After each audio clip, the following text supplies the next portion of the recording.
City news ని మీకు సమర్పిస్తున్నవారు Lakshmi Nilayam gated community apartment Shyamalanagar extension 11th line Guntur. నమస్కారం. సిటీ న్యూస్ కి స్వాగతం. ఫ్యాక్షన్ రాజకీయాలకు అడ్డుకట్ట వేయాలనేది కూటమి ప్రభుత్వ లక్ష్యమని మంత్రి నారా లోకేష్ తెలిపారు. అసెంబ్లీలో ఏపీ పబ్లిక్ సర్వీస్ నియామకాల బిల్లు సవరణకు సంబంధించిన బిల్లులు మంత్రి లోకేష్ అసెంబ్లీలో ప్రవేశపెట్టి మాట్లాడారు. గతంలో వైఎస్సార్ ఉన్నప్పుడు ఫ్యాక్షన్ హత్యలు చాలా జరిగాయని, టీడీపీ నేతలు కార్యకర్తలు బలయ్యారని చెప్పారు. ఆ తర్వాత 2019-24 మధ్య వైసీపీ హయాంలో కూడా అనేక దాడులు చేసిన టీడీపీ వాళ్లను బలి తీసుకున్నారని తెలిపారు. అలాంటి వారి కుటుంబాలకు అండగా నిలవాలనే ఉద్దేశంతో వాళ్లు కుటుంబంలో ఒకరికి ప్రభుత్వ ఉద్యోగం ఇచ్చి ఆదుకోవాలని బిల్లు పెడితే శాసనమండలి ఆమోదం చెప్పకపోవడంతో తిరిగి వెనక్కి వచ్చిందని మంత్రి పేర్కొన్నారు.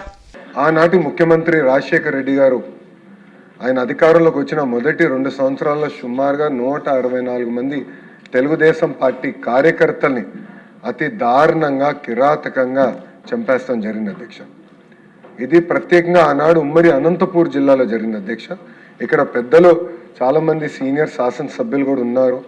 ఆనాడు బృందం వేసి వీళ్ళు వెళ్ళి అక్కడ ఒక కుటుంబాన్ని పరామర్శించడానికి వెళ్తే అధ్యక్ష, ఆ క్షణంలోనే మళ్ళీ ఇంకో ఫోన్ వచ్చి ఇంకో కుటుంబంలో కూడా హత్య జరిగింది, ఆ కుటుంబాన్ని కూడా మీరు కలవాల్సి వస్తుంది, వెళ్ళండి కలవండి అని చెప్పారు అధ్యక్ష.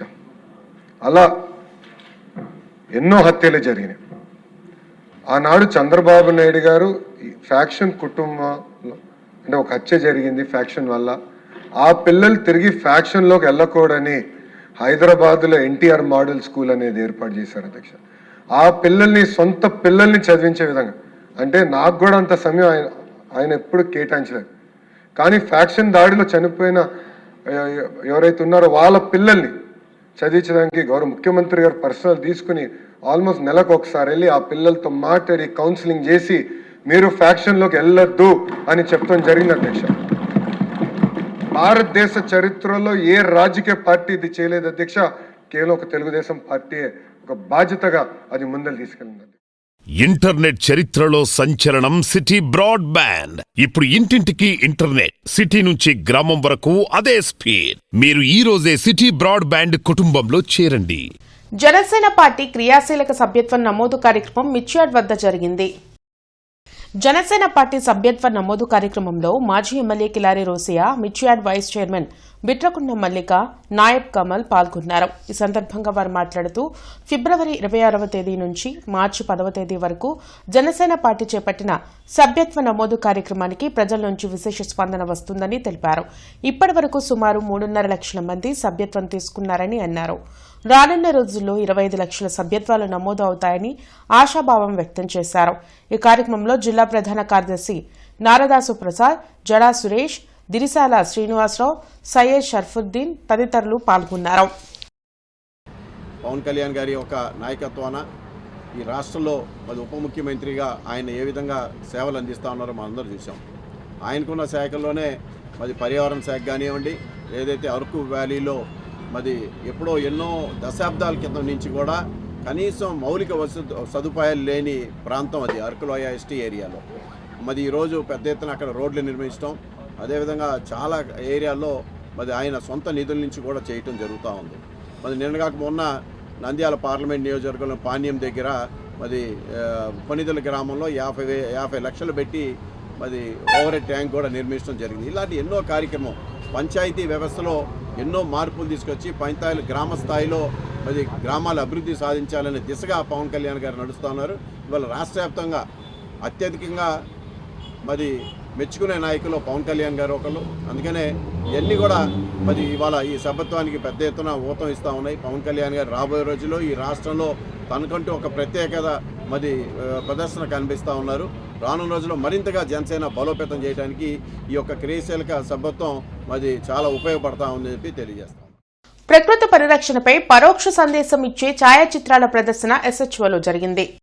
బ్రాడిపేటలోని ఎస్హెచ్ఓ కార్యాలయంలో జరిగిన ఫోటో ఎగ్జిబిషన్ కార్యక్రమాన్ని పట్వా వ్యవస్థాపకులు కె కృష్ణ ప్రారంభించారు. ఈ సందర్భంగా ప్రముఖ నేచర్ ఫోటోగ్రాఫర్ టిఎన్ వరప్రసాద్ మాట్లాడుతూ ఈ ఛాయాచిత్ర ప్రదర్శనలో మొత్తం 75 ఎంపిక చేసిన వర్ణ ఛాయాచిత్రాలను ప్రదర్శించడం జరిగిందన్నారు.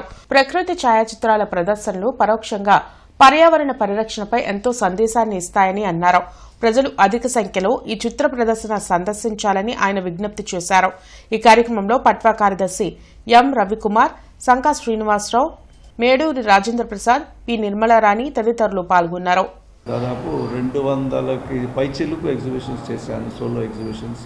ముఖ్యంగా ఏంటంటే స్కూల్స్లో పిల్లలకి ఒక పాఠాలు చెప్పినట్టు, ఒక చదువు చెప్పినట్టు ఈ పిక్చర్స్ అన్నీ కూడా చూపించి వారికి విద్యాబోధతో పాటు వీటి పర్యావరణ పరిరక్షణ సబ్జెక్టు మీద కూడా పిక్చర్స్ చూపించి వారికి అనలైజ్ చేసి వాళ్ళని మరి పర్యావరణం కాపాడేవారిగా యోధులుగా తయారు చేయాలనేది ముఖ్య ఉద్దేశం.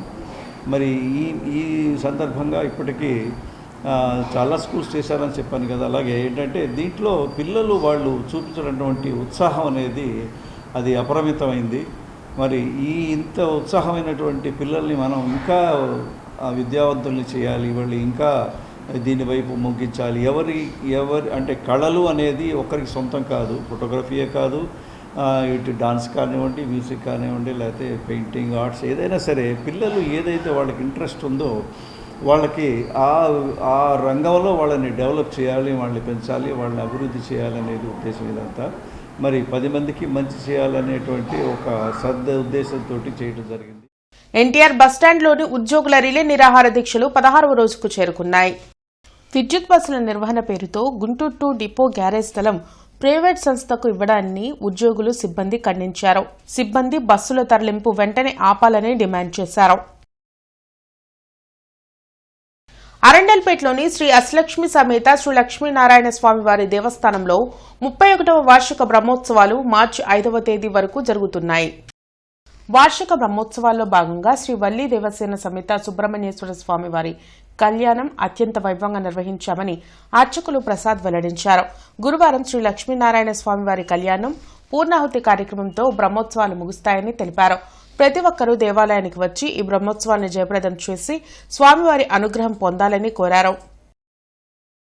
31వ ఏకత్రింశత్ వార్షిక బ్రహ్మోత్సవముల్లో భాగంగా ఈ రోజున శ్రీ వల్లి దేవసేన సమేత సుబ్రహ్మణ్యేశ్వర స్వామి వారి కళ్యాణం జరుగుతుంది. మరి గత 23వ తారీఖున ఫిబ్రవరి 23వ తారీఖు ప్రారంభమై రేపు మార్చి 5వ తారీఖు వరకు ఈ 11 రోజులు బ్రహ్మోత్సవాలు జరుగుతాయి. మరి రేపు విశేషంగా శ్రీ లక్ష్మీనారాయణ స్వామి వారి కళ్యాణం, మహాపూర్ణాహుతితో ఈ కార్యక్రమాలు పూర్తవుతున్నాయి. కావున భక్తులందరూ కూడా విచ్చేసి సుబ్రహ్మణ్యేశ్వర స్వామి వారి కళ్యాణం తిలకించవలసిందిగా కోరుచున్నాము. కూటమి ప్రభుత్వం తన ఆస్తులపై కూడా దాడి చేసేందుకు కుట్రలు చేస్తుందని మాజీ మంత్రి అంబటి రాంబాబు ధ్వజమెత్తారు. గుంటూరులో ఆయన మీడియాతో మాట్లాడారు. తనకు సత్తెనపల్లిలో ఉన్న 22 ఎకరాల పొలానికి సర్వే పేరుతో నోటీసులు ఇచ్చారని, తాను లీగల్ గా కొనుక్కుంటే దాన్ని నోటీసులు ఎలా ఇస్తారని ప్రశ్నించారు. అధికారం ఎవరికి శాశ్వతం కాదనే విషయాన్ని చంద్రబాబు, లోకేష్ గుర్తుపెట్టుకోవాలని అంబటి సూచించారు. భవిష్యత్తులో గుంటూరులోని తన ఇంటికి కూడా నోటీసులు ఇస్తారేమో అని వ్యాఖ్యానించారు. లీగల్ దాడులతో పాటు ఇవాళ నా ఆస్తుల మీదకు దాడులు చేయాలనేటువంటి ప్రయత్నం ప్రభుత్వం చేస్తుందని చెప్పడం కోసం మీ ముందుకు ఇవాళ నేను వచ్చాను. రాజుపాలెం మండలంలో ఒక 22 ఎకరాల పొలం ఉంది. దీనిలో ఒక స్విమ్మింగ్ పూల్ ఉందట. అందువల్ల దీన్ని చెక్ చేయాలి అని చెప్పేసి మళ్ళీ నోటీస్ ఇచ్చారు. This is also illegal. దానిలో స్విమ్మింగ్ పూల్ లేదు, ఒక బావి ఉంది, ఒక గెస్ట్ హౌస్ లాంటిది, ఒక పెంకుటింటిది ఉంది. ఉంటే కట్టుకోకూడదా మా పొలంలో? అది తప్ప? What is this? ఈ రకంగా ఒక హెరాస్మెంట్ చేయాలనేటువంటి ఉద్దేశంతో ప్రభుత్వం దగ్గర నుంచి మా ఆస్తుల మీదకి నోటీసు ఇచ్చే కార్యక్రమం చేస్తున్నారు. వస్టైల్ సర్వీసెస్ ట్రస్ట్ శ్రీకృష్ణ అకాడమీ ఆధ్వర్యంలో పాసం సర్దార్ అభినంద్ యాదవ్ సంస్కరణ నిర్వహించారు. ఈ సందర్భంగా నాయుడుపేటలోని డంపింగ్ యార్డ్లో నివసిస్తున్న నిరుపేదలకు పెద్ద ఎత్తున వస్త్రదానంతో పాటు బియ్యం, పిల్లలకు బిస్కెట్లు, పళ్లు మరియు అన్నదాన కార్యక్రమం నిర్వహించారు. సవేరా ఫెరల్ అపార్ట్మెంట్, వికాస్ నగర్లో నివసిస్తున్న Rana welfare society secretary Sunkara Parthasarathi apartment నివాసితుల వద్ద సేకరించిన వస్త్రాలను ట్రస్ట్ చైర్మన్ పాసం శ్రీకృష్ణదేవరాయ యాదవ్కు అందజేశారు. ఈ సందర్భంగా ట్రస్ట్ చైర్మన్ పాసం శ్రీకృష్ణదేవరాయ యాదవ్ మాట్లాడుతూ, దైవం పంపిన ఒక మానవత్వపు శిఖరం అభినంద యాదవ్ అని, డంపింగ్ యార్డ్ ప్రజల ఆకలి తీర్చి అనాథ పిల్లల చదువు కోసం పాటుపడి అనాథ పిల్లల వృద్ధాశ్రమంలో చేయూత అందించిన ఆయన చిరస్మరణీయులు అని తెలిపారు. కార్యక్రమంలో శ్రీకృష్ణ అకాడమీ విద్యార్థులు బాల హనుమాన్, వినయ్ బాబు, లోహిత్, సాయితేజ, భరత్, రామకృష్ణ పాల్గొన్నారు. చాలాసార్లు మీకు మంచిగా బియ్యం ఇచ్చారు, భోజనం పెట్టారు, వస్తువులు ఇచ్చారు, చాలా ఇచ్చారనమాట. కానీ ఈరోజు ఆయన మా మధ్యలో లేరమ్మా. అవునా కదమ్మా? చాలా మంచి వ్యక్తి, భగవంతుడు ఆయన తీసుకెళ్ళారు ఆయన దగ్గరికి. వాటి వినందన చేయాలా, ఆయన ఆత్మ కోసం మనందరం చేయాలా, ప్రేయర్ చేయాలన్నమాట. ఆయన ఆత్మ బాగుండాలని చెప్పని. అలాగే ఆ సంస్థ కూడా, ఏ సంస్థ పేరమ్మా? వర్సటైల్. ఏం పేరమ్మా? వర్సటైల్ సంస్థ. ఆ సంస్థ నుంచి అన్నగారు ఉన్నారు, శ్రీకృష్ణదేవరాయ యాదవ్ గారు.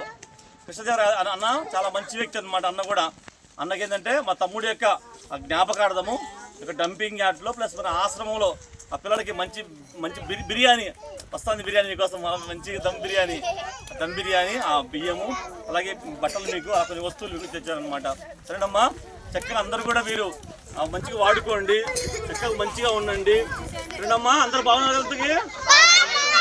అదనమాట. నిజంగా ఈరోజు ఆయన లేకపోవడం చాలా బాధాకరము. అన్నకు చాలా ఇష్టం అనమాట. సేవ చేయాలి. ఇంటర్నెట్ చరిత్రలో సంచలనం సిటీ బ్రాడ్బ్యాండ్. ఇప్పుడు ఇంటింటికి ఇంటర్నెట్, సిటీ నుంచి గ్రామం వరకు అదే స్పీడ్. మీరు ఈ రోజే సిటీ బ్రాడ్బ్యాండ్ కుటుంబంలో చేరండి. హోసన్నా మినిస్ట్రీస్ 49వ గుడారాల పండగ లేమల్లె గ్రామంలో ఈ నెల 5వ తేదీ నుంచి 8వ తేదీ వరకు నిర్వహిస్తున్నట్లు హోసన్నా మినిస్ట్రీస్ నిర్వాహకులు జాన్ వెస్లీ, అబ్రహాం, అనిల్ వెల్లడించారు. లేమల్ల గ్రామంలోని మినిస్ట్రీ సావన్లో వారు మీడియాతో మాట్లాడారు. కాకినాడ, విశాఖ, డోన్, నర్సాపూర్ నుండి గుంటూరుకి special trains, Guntur RTC bus stand నుండి లేమల్లె వరకు బస్ సౌకర్యం కల్పించామని చెప్పారు. కుటుంబ సమేతంగా గుడారాల పండగకి రావాలని ఏర్పాట్లు ఇప్పటికే పూర్తి చేశామని చెప్పారు. కాకినాడ నుంచి గుంటూరుకి స్పెషల్ ట్రైన్ వేశారు. 5వ తారీఖు, 6వ తారీఖు, 8, 9. అలాగే విశాఖపట్నం నుంచి గుంటూరుకు వచ్చే సింహాద్రి ఎక్స్ప్రెస్ కొన్ని స్పెషల్ ట్రైన్లు 10 నుంచి 15 బోగీలు, ఎక్సెస్ బోగీలు వేస్తున్నారు రైల్వే శాఖ వాళ్ళు. అలాగే ద్రోణాచలం నుంచి గుంటూరుకి స్పెషల్ ట్రైన్లు ప్రతిరోజు వాటిలో 10-15 బోగీలు ఎక్స్ట్రా వేస్తున్నారు, ఇటు రావడానికైనా అటు వెళ్ళడానికైనా. అలాగే నర్సాపూర్ నుంచి గుంటూరుకి ప్రత్యేకమైన ట్రైన్లు, ప్రత్యేకమైన బోగీలు కూడా వేస్తున్నారు. అలాగే ఆర్టీసీ వారు కూడా పూర్తి సహకారాన్ని ఇస్తున్నారు. గుంటూరు బస్టాండ్లో దిగితే గుడారాల పండుగల నిమిత్తం ప్రత్యేకమైన బస్సులు ఏర్పాటు చేశారు. రైల్వే శాఖ వాళ్ళు ఈ గ్రౌండ్లోనే రిజర్వేషన్ కౌంటర్ పెట్టారు. జనరల్ టికెట్స్ కూడా ఇక్కడే ఇస్తారు రైల్వేకి. 49వ అంతర్జాతీయ గుడారాల పండుగను దేవుడు మనకు ప్రసాదించి ఉండగా మరి మార్చి నెల 5, 6, 7, 8 తేదీల్లో ఈ గుడారాల పండుగలు జరుగుతున్నాయి కనుక మరి కుటుంబ సమేతంగా మీరందరూ ఈ గుడారాల పండుగలో పాలుపంపులు పొందాలని ఇప్పటికే ప్రజలందరికీ కావలసిన చక్కని ఏర్పాట్లన్నీ కూడా మరి దయాక్షేత్రంలో ఏర్పాటు చేయడం జరిగింది కనుక మీరు ధైర్యంగా, ఉత్సాహంగా, సంతోషంగా కుటుంబ సమేతంగా ఈ గుడారాల పండుగలో పాలుపంపులు పొంది దేవుని వాక్యాన్ని విని దైవాశీర్వాదం పొందుకోవాలని ప్రేమతో తెలియచేస్తున్నాం. మరి ముఖ్యంగా ఈ గుడారాల పండుగల కొరకు ప్రార్థన చేయండి, ఆ కుటుంబ సమేతంగా పాలుపంపులు పొందండి, దైవాశీస్సులు పొందాలని ప్రేమతో మీ అందరినీ ఆహ్వానిస్తున్నాం. గుడారాల పండుగ. ఇవి ఇప్పటివరకున్న వార్తా వివరాలు. మరికొన్ని వార్తా విశేషాలతో మళ్ళీ కలుద్దాం. అంతవరకు సెలవు, నమస్కారం. సిటీ న్యూస్ ని మీకు సమర్పించిన వారు Lakshmi Nilayam, gated community apartment, Shyamlanagar extension 11th line, Guntur.